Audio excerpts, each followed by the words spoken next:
Hello बच्चों, आज मैं आपको क्लास 9th की प्रश्नावली 7.4 समझाऊंगी। चलिए शुरू करते हैं हम अपने प्रश्नावली। क्वेश्चन नंबर 1 हमारे पास है, दर्शाइए कि समकोण त्रिभुज में कौन सबसे लंबी भुजा होती है। देखो यहाँ आपसे कह रहा है कि जो एक समकोण त्रिभुज होता है ना, जिसमें एक कोण 90 डिग्री का होता है, उसमें जो कर्ण होता है, तो अगर मैं एक त्रिभुज यहाँ पर बना लूं अभी, तो ये 90 डिग्री का है, तो ये मेरा कर्ण है ना।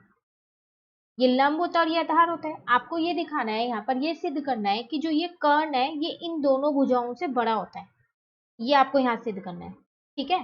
चलिए यहाँ शुरू करते हैं अपना क्वेश्चन। तो आकृति आपको दे नहीं रखी है, आपको खुद से बनानी है। यहाँ पर सबसे पहले हम यहाँ आकृति बना लेते हैं फिर,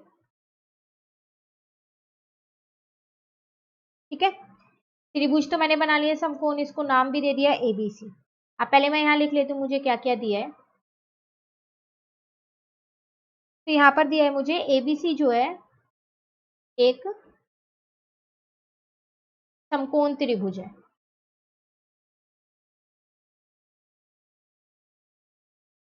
ठीक है। और सिद्ध मुझे यहाँ पर क्या करना है, हाँ ये भी लिख देते हैं कि AC जो है वो कर्ण है। कोण B समकोण है और AC कर्ण है, ठीक है। अब देखते हैं हमें सिद्ध क्या करना है। सिद्ध हमें ये करना था, जो कर्ण है वो सबसे बड़ी वाली भुजा है, तो इसका मतलब जो कर्ण है वो आपके पास यहाँ AB से भी बड़ी होगी, ठीक है ना। तो जो AC है वो AB से भी बड़ी होगी और जो AC है वो BC से भी बड़ी होगी। यही चीज आपको यहाँ सिद्ध करनी है, ठीक है ना। चलो अब यहाँ पर सिद्ध करना शुरू करते हैं हम। देखो आपको पता है यहाँ पर कि जो आपका त्रिभुज ABC है ये B पे समकोण है,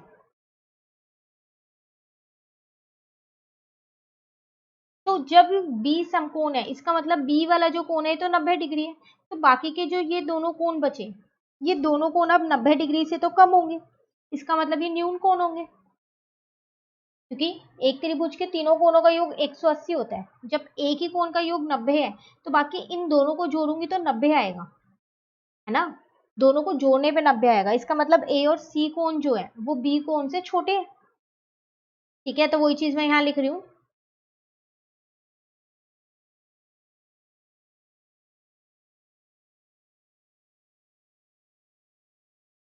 कोण A और C क्या है, न्यून कोण है जो कि 90 डिग्री से कम होंगे। अब आप देखो कोण B जो है वो कोण C से बड़ा है, क्योंकि B वाला तो 90 डिग्री का है और C वाला 90 डिग्री से छोटा है। अब जब B कोण बड़ा है तो इसका मतलब इसके सामने वाली जो भुजा है वो बड़ी होगी, तो AC बड़ी होगी किससे, AB से। प्रमेय होती है बड़े कोण की सम्मुख भुजा जो है वो बड़ी होती है, ठीक है। बड़ा कोण ये है, अभी फिलहाल मैं सिर्फ B और C की बात कर रही हूँ, A की बात नहीं कर रही, कोण A की। तो जब कोण B बड़ा है तो मेरी भुजा कौन सी बड़ी होगी, AC होगी, नहीं होगी। तो यहाँ पर हमने लिख दिया कि जो AC है वो बड़ी होगी AB से, तो समीकरण 1 मान लिया। और यहाँ पर अपना कारण लिखा हमने, बड़े कोण की सम्मुख भुजा बड़ी होती है,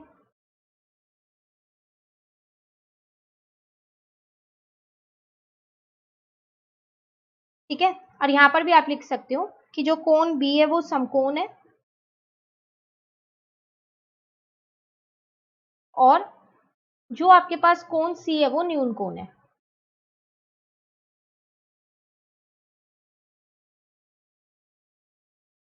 ठीक है। चलिए एक चीज तो यहाँ पर सिद्ध हो गई, ये वाली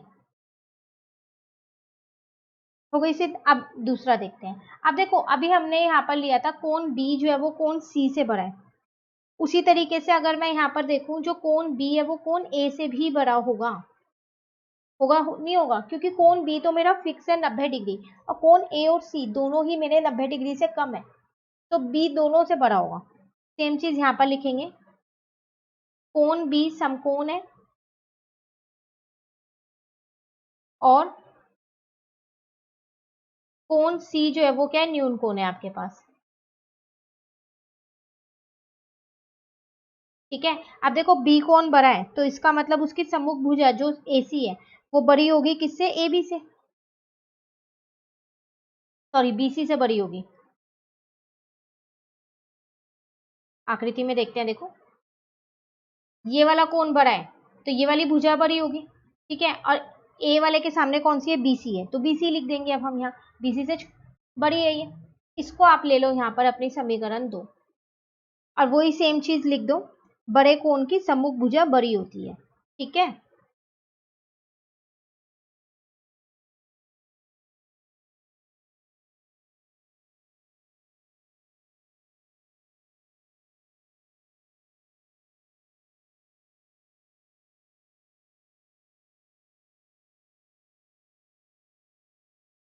ठीक है यहाँ तक।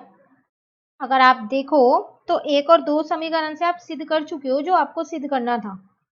तो समीकरण 1 और 2 से कर्ण AC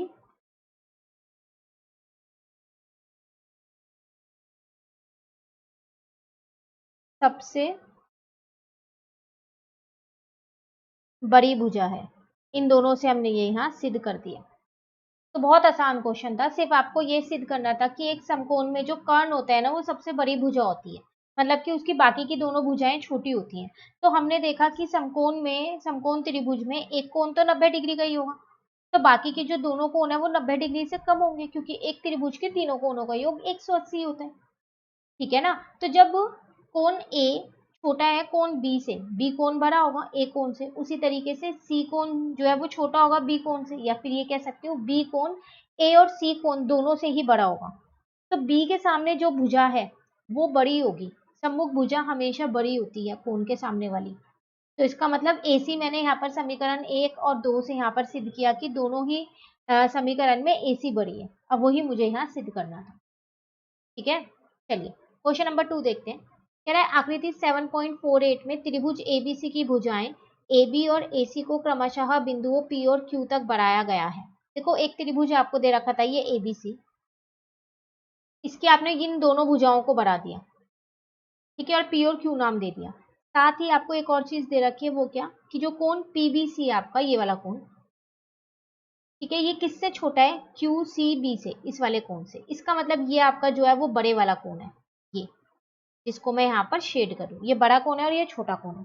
आपको क्या दिखाना है यहाँ पर कि जो आपकी ये वाली AC भुजा है ये बड़ी है किससे, इस AB भुजा से, ये आपको यहाँ पर दिखाना है, ठीक है। क्वेश्चन समझ में आ गया। चलिए यहाँ पर पहले हम अपनी आकृति बनाते हैं, उसके बाद हम इस क्वेश्चन को करेंगे।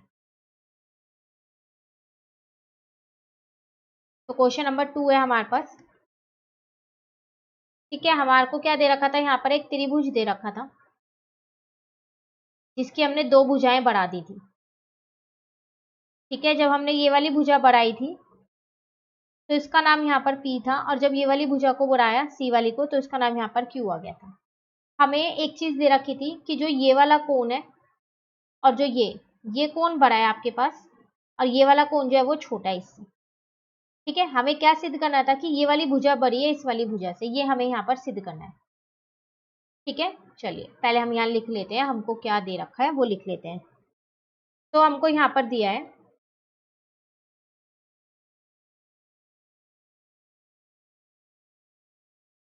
त्रिभुज ABC की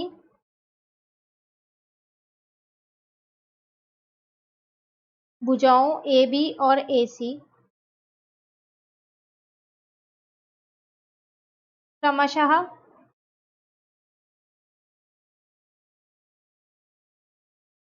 बिंदुओं P तथा Q तक बढ़ाया गया। जो आपको क्वेश्चन में दिया है वही सेम चीज मैंने यहाँ पर लिख दी है, ठीक है। जिसमें जो आपके पास कोण PBC था वो छोटा था किससे, कोण QCB के, ठीक है। सीधा आपको यहाँ पर क्या करना था,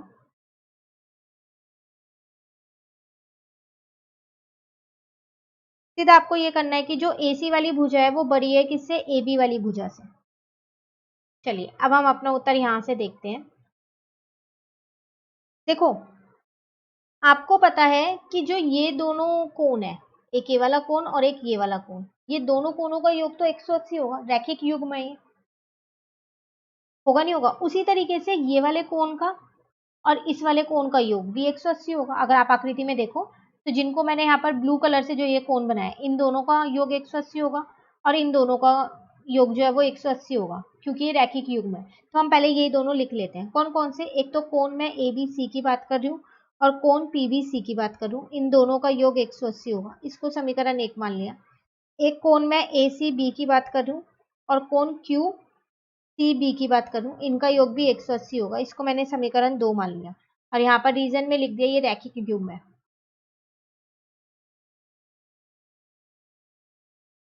ठीक है, यहाँ तक क्लियर है? दो समीकरण मैंने यहाँ निकाली। अब मैंने देखा समीकरण 1 और 2 से मुझे एक चीज मिल रही है,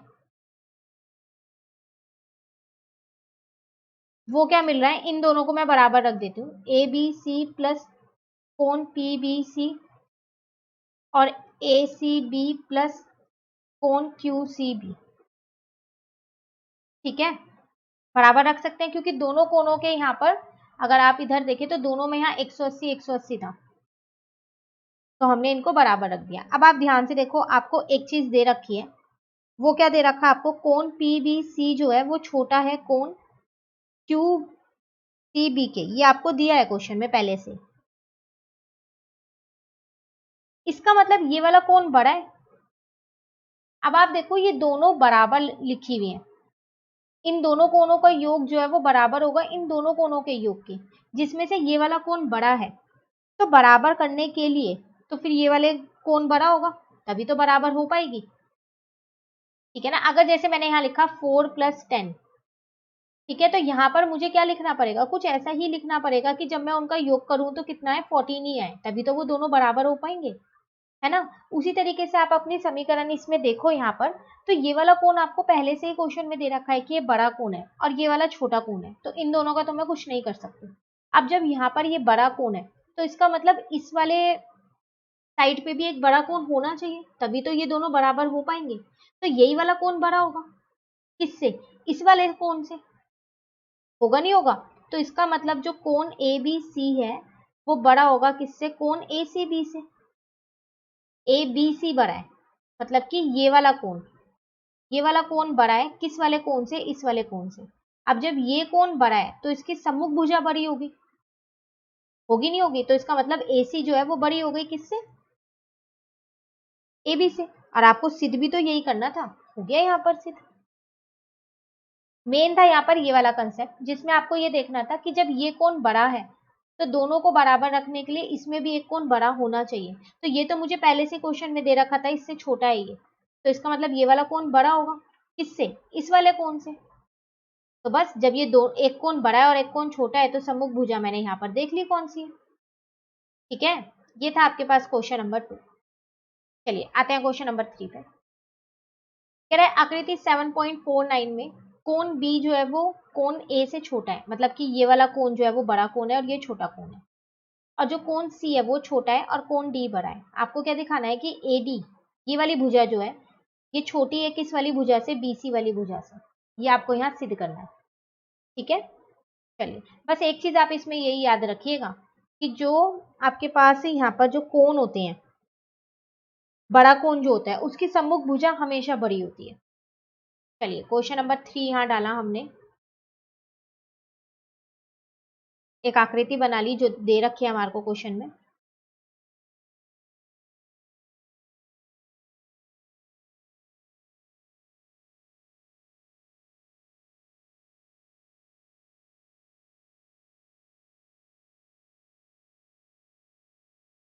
ठीक है, शुरू करें।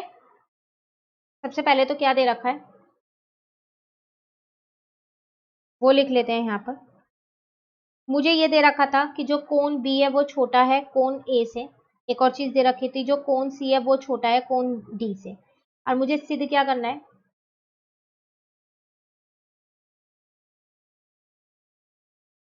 सिद्ध मुझे ये करना था कि जो AD वाली भुजा है वो छोटी है किससे? BC वाली भुजा से। चलिए शुरू करते हैं यहाँ। देखो, अगर आप त्रिभुज AOB की बात करो, सिर्फ इस वाले त्रिभुज की, तो आपको ये दे रखा है जो कोण बी है वो छोटा है कोण ए से, तो कोण ए मतलब बड़ा है तो इसकी सम्मुख भुजा बड़ी होगी, और इसकी सम्मुख भुजा आपके पास है ओ बी, तो इसका मतलब ओ बी बड़ी होगी और ओ ए छोटा होगा। तो वो चीज मैंने यहाँ लिख दी, और यहाँ लिख दी बड़े कोण की सम्मुख भुजा, बड़े कोण की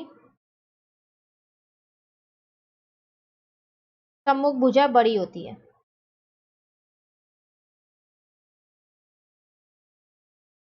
ठीक है, उसी तरीके से अब आप इस वाले त्रिभुज में आ जाओ सीओडी में, इसमें भी आपको दो कोण में दे रखा है।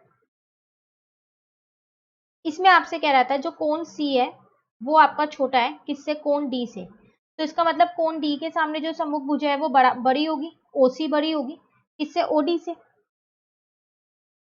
ठीक है, तो वही चीज मैंने यहाँ पर लिख दी ओडी, और यहाँ लिख दिया ओसी। सेम वही बड़े कोण की,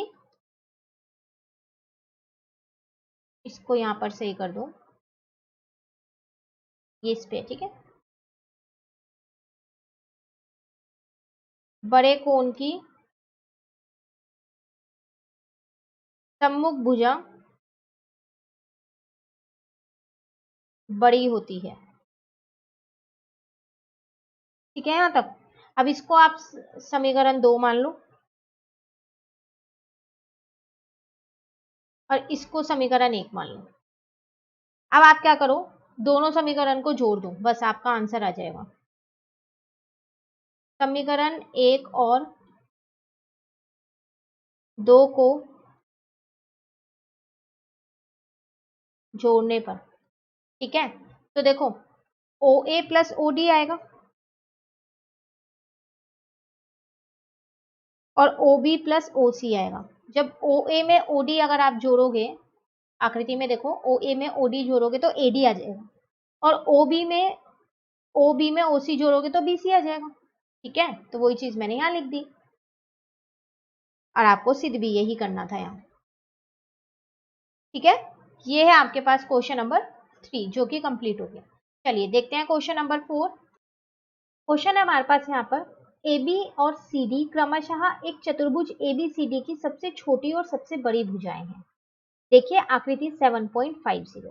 दर्शाइए कि कोण ए जो है वो बड़ा है कोण सी से, और कोण बी जो है वो बड़ा है कोण डी से।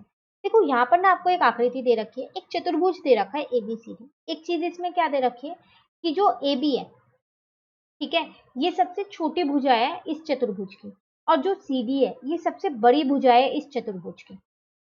ठीक है, आपको यहाँ पर सिद्ध क्या करना है कि जो आपका ये कोण ए है ये बड़ा कोण है किससे, इस कोण सी से, और जो कोण बी है ये बड़ा है किससे, इस कोण डी से। ये आपको यहाँ सिद्ध करना है। ठीक है, चलिए करेंगे कैसे इसको, ये देखते हैं।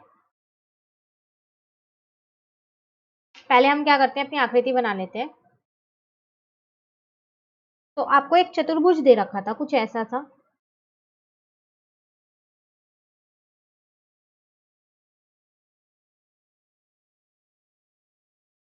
ठीक है ना, यहाँ पर डी था आप पे, यहाँ ए था आप पे, यहाँ बी था, यहाँ सी था।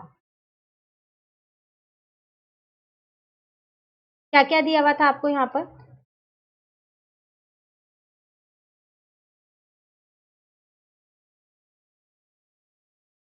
ए बी और सी डी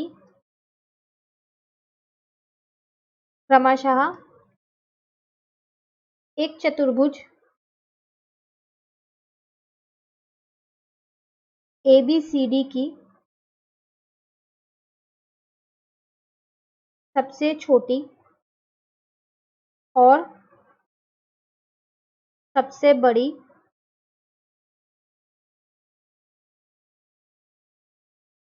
भुजा है। ठीक है, सीधा आपको यहाँ पर क्या करना है,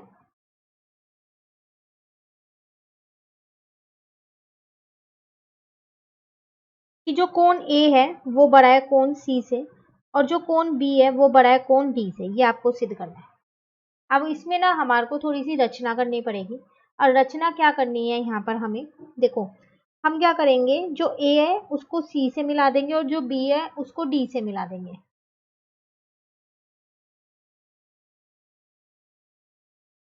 ठीक है, ये हमने खुद से रचना की है, तो मैं यहाँ लिख रही हूँ जो रचना हमने यहाँ पर की है। ए को सी से और बी को डी से मिलाया। ठीक है, अब देखो आप देख रहे हो इसमें कुछ कोण बन गए हैं, तो कोण को नाम दे देते हैं। चलो यहाँ पर कोण 1 लिख देते हैं, यहाँ कोण 2 लिख देते हैं, यहाँ 3 लिख देते हैं, ये कोण 2 है। ठीक है, यहाँ पर कोण 4 लिख देते हैं। उसी तरीके से यहाँ पर कोण 5 लिख देते हैं, यहाँ पर कोण 6 लिख देते हैं, यहाँ 7 लिख देते हैं, यहाँ 8 लिख देते हैं। ठीक है यहाँ तक। चलो आगे देखते हैं। अब यहाँ से शुरू करते हैं हम। सबसे पहली बात ना, मैं त्रिभुज ए बी सी में देख रही हूँ। आप देख रहे हो इस चतुर्भुज के अंदर कुछ त्रिभुज बन गए हैं 2-3। तो अगर आप सिर्फ एबीसी वाले में देखो तो आपको पता है जो ए बी है वो सबसे छोटी भुजा है। तो इसका मतलब जब ये छोटी भुजा है ए बी, तो जो आपकी बीसी होगी वो बड़ी भुजा होगी। ठीक है ना, जब ए बी आपकी छोटी है तो बीसी आपकी बड़ी होगी। तो वो चीज हमने यहाँ लिख दी।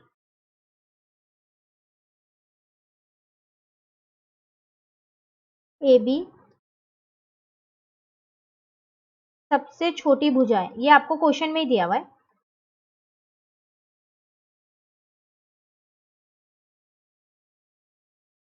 तो इसका मतलब क्या होगा आपके पास यहाँ पर कि जो आपकी बीसी है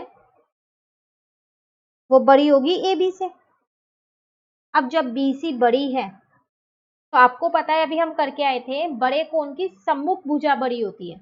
तो बीसी बड़ी है तो इसका जो सम्मुख कोण है 2, कोण 2 ये बड़ा होगा, और कोण 5 जो है वो छोटा होगा। क्योंकि बीसी ये वाली भुजा बड़ी है तो इसका सम्मुख कोण 2 है तो वो बड़ा होगा, और ए बी वाली भुजा आपकी छोटी है तो इसके सामने वाला जो कोण है कोण 5 वो छोटा होगा। तो यहाँ पर हमने यहाँ लिख दिया कि जो कोण 2 है वो बड़ा है कोण 5 से, और इसको समीकरण 1 मान लिया।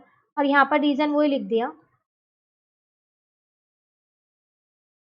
बड़े भुजा की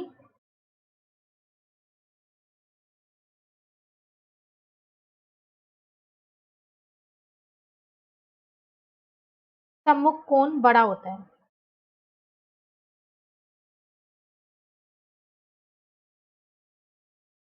ठीक है, अब हम दूसरे त्रिभुज में देखते हैं। अब त्रिभुज किसकी बात कर रहे हैं हम यहाँ पर, ए सी डी में। देखो कौन सा त्रिभुज है आकृति में, देखो पहले ए सी डी, ये वाला त्रिभुज जो ऊपर बना है। इसमें हमें एक चीज पता है, वो क्या कि जो सी डी है वो मेरी बड़ी वाली भुजा है। अब जब सी डी बड़ी वाली भुजा है तो इसका मतलब उसके सामने जो ए डी है वो छोटी भुजा होगी।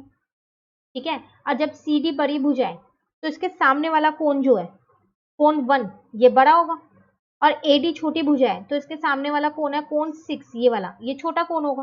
ठीक है, तो वही चीज मैंने यहाँ पर लिख दी। सबसे पहली बात तो मैंने ये लिखा कि सी डी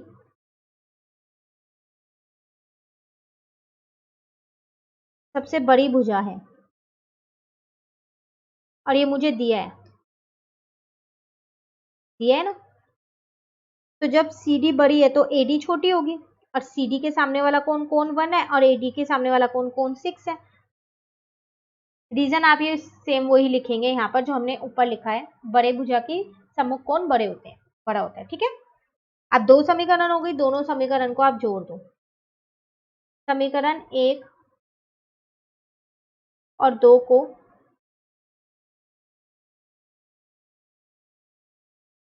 जोड़ने पर, जब आप जोड़ोगे तो कोण 1 के साथ कोण 2 जुड़ जाएगा, और कोण 5 के साथ कोण 6 जुड़ जाएगा।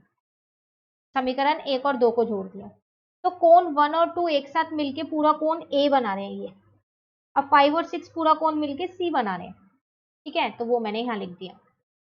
तो इसका मतलब कोण ए बड़ा है और कोण सी छोटा है। पहले पार्ट में आपको यही सिद्ध करना था और पहला पार्ट मेरा यहाँ पर सिद्ध हो गया। फिर अब हमें सिद्ध करना है बी कोण बड़ा है सी डी कोण से। चलिए अब फिर कोई और 2 त्रिभुज लेके करते हैं। तो यहाँ पर सेकेंड पार्ट डाल देते हैं। अब लेते हैं त्रिभुज ए बी डी में। देखो ए बी डी आपको पता है इसमें जो आपकी ए बी है वो छोटी वाली भुजा है, तो इसके सामने ए बी ये छोटी है तो इसका मतलब ए डी भुजा बड़ी होगी आपकी, और बी डी भी बड़ी होगी जब ए बी छोटी है। तो ए डी भुजा मैंने यहाँ पर ले ली कि ये मेरी बड़ी है। अब जब ए डी छोटी भुजा है ए बी, ये छोटी है ना, तो इसके सामने वाला कोण कौन सा है, 8 है ये वाला। सिर्फ आप इस त्रिभुज की बात कर रहे हैं हम, ए बी डी की, बाकी सबको भूल जाओ आकृति में जो भी है। छोटी भुजा के सामने वाला कोण भी छोटा होगा, और एडी बड़ी भुजा है तो उसके सामने कोण कौन सा है, कोण 3 है, तो वो बड़ा होगा। ठीक है, वही चीज मैंने यहाँ लिख दी। एडी जो है वो बड़ा होगा किससे, ए बी से। क्यों, क्योंकि ए बी जो है वो सबसे छोटी भुजा थी। ये आपको दिया है क्वेश्चन में, तो इसका मतलब कोण 3 जो है वो बड़ा होगा कोण 8 से। इसे समीकरण मैंने 3 मान लिया। एक और समीकरण निकालते हैं, तो त्रिभुज ले लेते हैं कब, अपना बी सी डी में। देखो कौन सा त्रिभुज लिया है मैंने, बी सी डी, ये वाला ही। तो इसमें सी डी बड़ी भुजा है, तो बड़ी भुजा के सामने वाला कोण, कोण 4, ये भी बड़ा होगा, होगा नहीं होगा। उसी तरीके से अगर मैं देखूं BC, फिर मेरी ये छोटी भुजा होगी। अब छोटी भुजा के सामने कौन सा कोण है, ये कोण 7, तो ये कोण भी छोटा होगा। तो वही चीज मैंने यहाँ लिख दी। तो मैंने यहाँ पर लिखा CD जो है वो बड़ी है किससे, BC से। क्यों, क्योंकि दे रखा था CD सबसे बड़ी भुजा है क्वेश्चन में।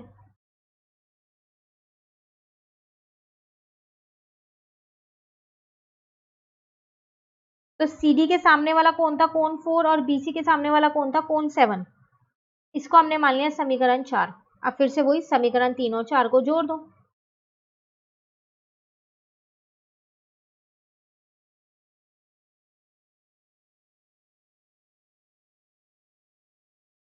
तो इसका मतलब कोण 3 के साथ कोण 4 जुड़ गया, और कोण 7 के साथ कोण 8 जुड़ गया। 3 और 4 दोनों कोण मिलके एक पूरा कोण बना रहे हैं, कौन सा, बी वाला कोण। तो कोण बी आ जाएगा। और 7 और 8 मिलके एक कोण बना रहे हैं, कोण डी। यही हमें सिद्ध करना था, और सिद्ध हो चुका है हमारा यहाँ पर कि जो कोण बी है वो बड़ा है कोण डी से। ये दूसरा पार्ट था हमारे पास सिद्ध करने के लिए। ठीक है, ये था आपके पास क्वेश्चन नंबर 4। दो चीजें यहाँ सिद्ध करनी थी, दोनों ही हमने सिद्ध कर दी। चलिए आते हैं अपने क्वेश्चन नंबर 5 पर। क्वेश्चन है हमारे पास यहाँ, आकृति 7.51 में पी आर जो है ये वाली भुजा पी क्यू भुजा से बड़ी है, और पी एस कोण क्यू पी आर को समद्विभाजित करता है। सिद्ध कीजिए कि कोण पी एस आर जो है वो बड़ा है पी एस क्यू से। देखो क्वेश्चन में आपसे कह रहा है कि जो ये वाली भुजा है ना, ये इस वाली भुजा से बड़ी है। ठीक है, इसके साथ साथ जो ये भुजा पी एस है, ये जो रेखा है पी एस, ठीक है, ये इस पूरे कोण को समद्विभाजित कर रहा है, मतलब दो बराबर भागों में बांट रहा है। जितना कोण ये होगा उतना ही कोण ये होगा। सिद्ध क्या करना है आपको, सिद्ध आपको ये करना है कि जो आपके पास पी एस आर ये वाला जो कोण है, ठीक है, ये वाला कोण बड़ा है किससे, पी एस क्यू, इस वाले कोण से बड़ा है। ये आपको सिद्ध करना है। क्लियर है, चलिए यहाँ पर देखते हैं। पहले हम क्वेश्चन लिख लेते हैं, क्वेश्चन नंबर, और अपनी आकृति बना लेते हैं। क्वेश्चन में दे रखी है हमारे को आकृति यहाँ पर, तो एक त्रिभुज सा दे रखा था हमें, तो हम यहाँ एक त्रिभुज बना लेते हैं। यहाँ पर एक रेखा दे रखी है जो इस पी कोण को समद्विभाजित कर रही है, दो बराबर भागों में बांट रही है। ठीक है, अब देखते हैं हमें क्या क्या दे रखा है, वो लिखते हैं जल्दी से यहाँ। तो हमको दिया क्या क्या है यहाँ पर, हमको ये चीज दे रखी थी कि जो पी आर है वो बड़ी है पी क्यू से। ठीक है, और एक और चीज दे रखी थी, जो पी एस है वो कोण क्यू पी आर को समद्विभाजित करता है।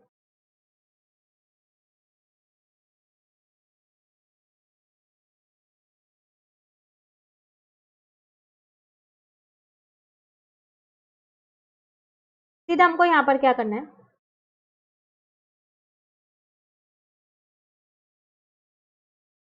सीधा हमें ये करना था कि जो कोण पी एस आर है वो बड़ा है कोण पी एस क्यू से।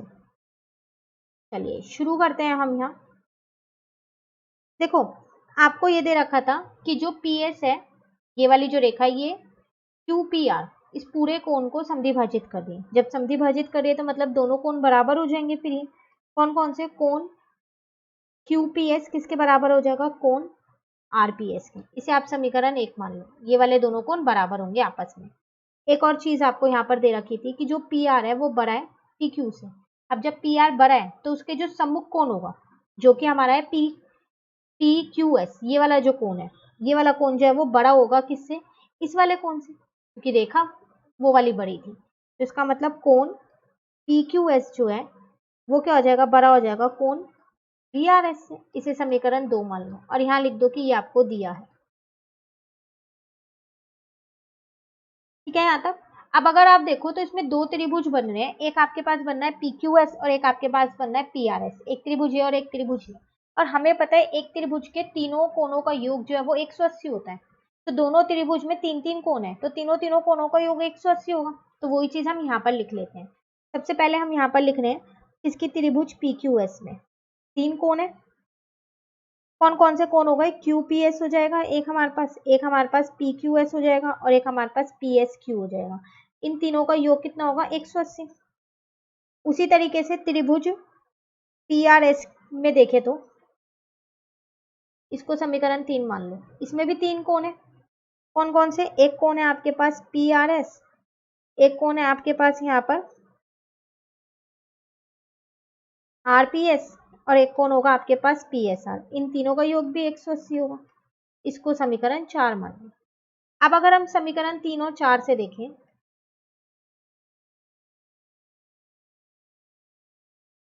तो देखो दोनों के इस साइड 180 है, तो दोनों को बराबर रख दो, दोनों समीकरण को। तो QPS प्लस कोण PQS प्लस कोण PSR किसके बराबर हो जाएगा, कोण PRS प्लस कोण RPS प्लस कोण PSR के। ठीक है। अब आप अगर ध्यान से देखो, अभी हमने समीकरण 1 में किया था कि जो समीकरण 1 में QPS है वो RPS के बराबर है, ठीक है। तो हम क्या करते हैं, इस वाले QPS को तो ऐसे ही रहने दें, इसको चेंज नहीं कर दें हम, बाकी सब भी ऐसे लिखा है। ठीक है। इस RPS की जगह भी मैंने QPS लिख दिया, क्यों, क्योंकि वो दोनों बराबर थे, मैंने समीकरण 1 में किया था ये। अब ये तो कट हो गए, कट गए ना ये दोनों, बचा क्या आपके पास, PQS प्लस PSQ किसके बराबर बचा, PRS प्लस PSR के। अब समीकरण 2 से भी हमने एक चीज निकाली थी, वो क्या, कि जो PQS है वो बड़ा है PRS से, तो ये वाला कोण जो है वो बड़ा है PRS इस वाले कोण से। अब ये तो वही बात हो गई जो अभी हम ऊपर क्वेश्चन में करके आए हैं, है ना, कि जब ये दोनों बड़े हैं तो बराबर रखने के लिए इनमें से कोई एक कोण बड़ा होगा। पहले ये लिख लेते हैं कि PQS जो है वो बड़ा है PRS से, और यहाँ लिख देते हैं समीकरण 2 से। अब देखो बराबर होने के लिए ये कोण बड़ा है, दोनों को बराबर होने के लिए इसका मतलब ये वाला कोण बड़ा होगा आपके पास, तो इसका मतलब कोण PSR जो है वो बड़ा होगा आपके पास किससे, PSQ से। अब क्वेश्चन में क्या सिद्ध करना था आपको, क्वेश्चन में यही सिद्ध करना था आपको, ये रहा कि PSR बड़ा है PSQ से, तो ये आपके पास यहाँ पर आ गया। ठीक है, ये क्वेश्चन था आपके पास कौन सा, क्वेश्चन नंबर 5। चलिए आखिरी क्वेश्चन पे आ गए हैं, क्वेश्चन नंबर 6 पे। कह रहा है दर्शाइए कि एक रेखा पर एक दिए हुए बिंदु से जो उस रेखा पर स्थित नहीं है, जितने रेखाखंड खींचे जा सकते हैं उनमें लंब रेखाखंड सबसे छोटा होता है। आकृति नहीं दे रखी, पहले आप क्वेश्चन समझिए। कह रहा है एक रेखा है, ठीक है, और एक बिंदु है जो इस रेखा पे नहीं है। इससे आपने क्या किया, जितनी भी रेखाखंड खींची, कितनी भी खींच सकते हो आपकी मर्जी है, जितनी भी खींची, ठीक है, और इससे जो लंब खींचा, ये लंब 90 डिग्री का, ये लंब जो है ये सबसे छोटी है, मतलब बाकी सब बड़ी है और ये सबसे छोटा है लंब, ये आपको यहाँ पर सिद्ध करना है। ठीक है, आकृति खुद बनानी है आपको। चलिए पहले आकृति बना लेते हैं, फिर तो जैसे अभी बनाई वैसे ही बनाते हैं। एक रेखा है हमारे पे, एक बिंदु है, बिंदु से ये लंब है। अब कितनी भी यहाँ पर हम रेखा खींच सकते हैं, इसी बिंदु से खींचनी है आपको। ठीक है, रेखा को मैंने यहाँ पर इसको नाम दे दिया M, इसको दे दिया P Q R S और इसको दे दिया O बिंदु को। ठीक है, सबसे पहले क्या दिया है हमें, दिया है M एक रेखा है, आकृति हमने खुद बनाई है, लेकिन M हमारी रेखा ही हमें दिया था कि एक रेखा है। ठीक है, और एक बिंदु थी जिसको हमने नाम दिया O, और O जो है वो क्या है, एक बिंदु है।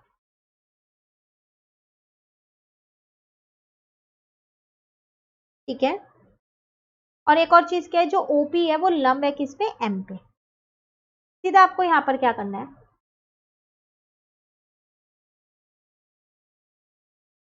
सीधा आपको ये करना है कि जो ओपी है वो सबसे छोटी है।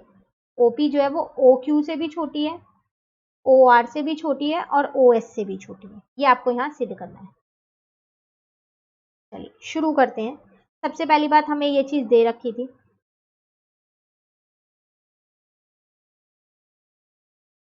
तो इसका मतलब ओ पी क्यू जो है वो मेरा 90 डिग्री होगा जब वो लंब है तो। ठीक है, तो ये 90 डिग्री होगा। अब जब ये 90 है तो ये सारे मेरे क्या होंगे, न्यून कोण होंगे। कौन कौन से, O Q P, O R P और ओ एस पी, ये सब आपके क्या होंगे, न्यून कोण, 90 डिग्री से कम होंगे। होंगे नहीं होंगे 90 डिग्री से कम। तो यहां से एक चीज निकल के आ रही है, वो क्या, कि जो ओ क्यू पी है वो कोण जो है वो बड़ा, ओ क्यू पी जो है वो छोटा होगा कौन से कोण से, कोण ओ पी क्यू से। ये वाला आकृति में अगर आप देखो तो ये वाला कोण जो है ये छोटा होगा इस वाले कोण से, क्योंकि ये तो 90 है, बाकी सारे 90 से कम है, सारे ही छोटे होंगे इससे तो।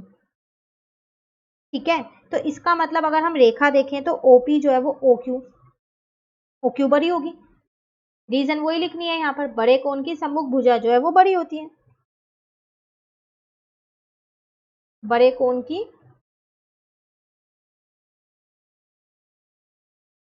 सम्मुख भुजा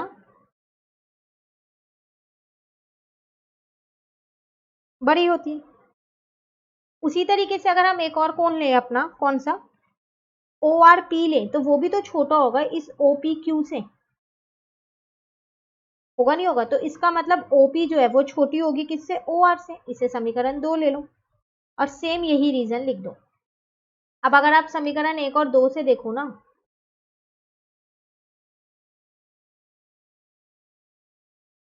तो जो ओपी है और जो आपके पास यहाँ पर है ओपी जो है वो ओ क्यू से छोटी है और ओ आर भी ओ क्यू से छोटी है। ठीक है, उसी तरीके से अगर आप तीसरा देखो, यहाँ पर एक और आप देख सकते हो, ये वाला कोण जो है इससे छोटा ही होगा। जब इससे छोटा है तो ओपी वाली जो आपकी है छोटी होगी।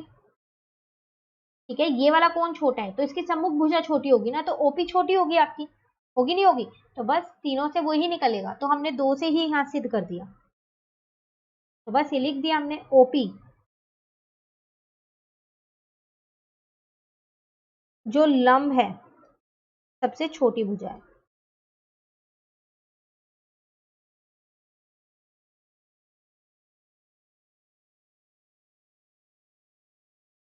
ठीक है, ये था हमारे पास क्वेश्चन 6, जिसमें आकृति बना के हमें खुद ही सिद्ध करना था। Complete question 6। इसी के साथ आपकी प्रश्नावली 7.4 हमारी कंप्लीट हो गई। अगर आपको ये वीडियो अच्छी लगी तो आप इसे लाइक जरूर कीजिएगा और मेरे चैनल को सब्सक्राइब कीजिए। Thank you.